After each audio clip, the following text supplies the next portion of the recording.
is a property manager.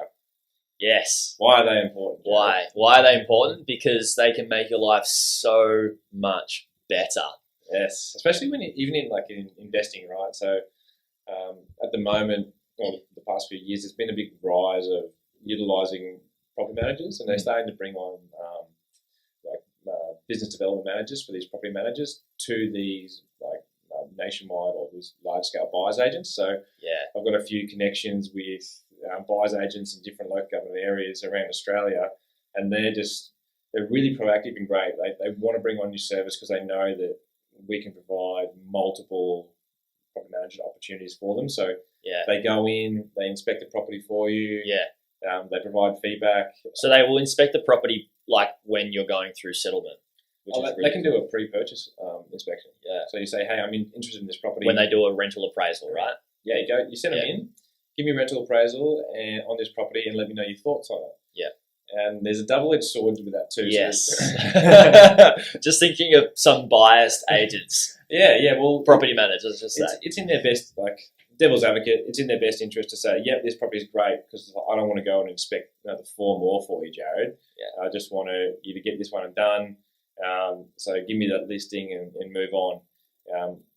And then the other side of the argument is, well, they don't want to inherit a lemon of a property with multiple issues and also poor in a poor area that's going to have a high tenancy turnover or issues with tenants. So Also, I think about somebody if I'm going to buy a property, investment property that is in a different state, far away from me, and I get a rental appraisal from the property manager that's already managing the property, it's in their best interest as well to be like, this is an awesome property. So you need to take some of the advice, like any advice, I guess, most advice with a grain of salt. And also the rates for property managers. People, typically when we're starting out, we want to do things on the cheap, and I get it. But pay peanuts, you get monkeys. Yes, exactly. And with that, it can be a more frustrating process of owning a property if you don't have a good property manager because you're not paying the best money, and they'll put more responsibility on you as the owner versus to them. And I prefer to pay more for a good property manager. So they send me an email, this has happened. I'm like, cool, sort it out. They've already got quotes from 3 different people when this, plumbing thing needs to be fixed. And I don't need to have any brain capacity on what happens because I've just factored that cost as a part of my maintenance as well. That's what you're paying them for too. Every week. But they're a useful source, but similar, there's a very high, not all property managers create equal, probably what we should call this podcast.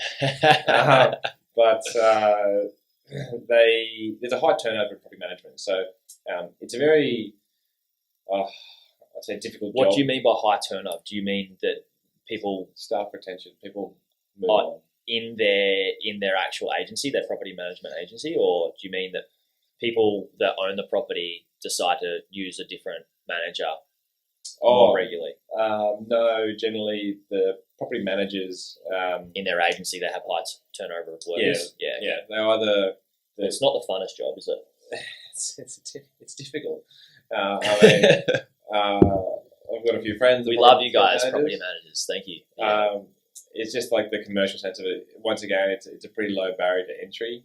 So there's a lot of competition. That's why their fees are around that. At the moment, they're sort of ranging between 6 to 8%. Depends how hard you can negotiate. And that's another thing you can do with them is negotiate their fees down. But as Jaryd said, just be mindful of what you're actually sacrificing. Because if you negotiate too hard and screw them down, then they'll just say yes and put you in the books, and then they might not service you appropriately. Imagine the way I think about that is they're working for you, those property managers. Imagine if you run a business and you have an employee, and you go, hey, I'm paying you $100 an hour, but can we do it for 80? Imagine their output on the tasks. They're going to be like, are you joking? Yeah, well, the negotiation tactic with the property managers is I get 3 different quotes from different property managers. This is when you have about to settle on the property. Yeah. About when you found a property and you can say, or even if you've got a property under contract. Or you could get 3 different rental appraisals prior to, prior to putting an offer on. Yeah, do it. I mean, with going back to the property managers can inspect your investment property, prior to purchasing it. I'm still a massive advocate for, you're spending hundreds of thousands of dollars, you should fly there or drive there and see it yourself. To each their own. I'll leave it at that. But I mean, for the time and effort, I'd still personally go and do it. Yeah. There are people out there that advocate for just using property managers, and I mean, to each their own. You might have done it a few times and be more comfortable with it, but hey, I'll just leave it at that point because everybody, you got to do what makes you feel good and happy. Yeah, and I get it too. Like, you get a property valuer walking through there, you get a building and pest inspector, you get a property manager, you get the sales agent giving you the video walkthrough. The technology is fantastic these days. It's amazing. So. Yeah, and that's thanks to COVID, people having to do that when buying property through COVID. Yeah, like there was, you're not inspecting properties through COVID. I've got a business idea for everyone. Guys, take it. We've got thousands of these things. Put like VR goggles on, and you can actually imagine just walking through any property at any time, and you can inspect it yourself. It's a live thing. That'd be pretty cool. Let's go prop tech. Realestate.com.au. Shout out to you guys. You guys got to get this thing sorted for us. Yeah. But anyway, going back to property managers. Yeah, great source of knowledge, and because they're local to the area, they're very knowledgeable on what are the good pockets and what to look out for, and market rates, current market rates. And also by getting an experienced property manager who's been in it for multiple years, you're not going to have that risk of basically turnover. So just an example, one of the properties I purchased a few years back, I went through and found a really great property manager, and this is a lesson I learned too, and we were signed up to a 2-year agreement at the stage. The property manager was amazing, and she ended up getting poached from a different property management business, and because it was a 2-year agreement, so I'd say only try to sign up to at least a 12-month lease agreement with any one agency. So she got poached, she left. I was given a junior property manager to manage my business, and I found out later she was the admin girl who got promoted to my property. Oh, no. She was lovely, don't get me wrong. But she hasn't got experience. No, she doesn't have the experience. And then she left. So I went through 3 managers basically in a 18-month period, and at that stage I reached out to the initial manager that I'd interviewed and done all the work with, and it got to a point where she basically said, we negotiated, look, I've got 3 months less of this. If you pay out the fee that's involved with having leaving that one company and going to yours, I'll go with you.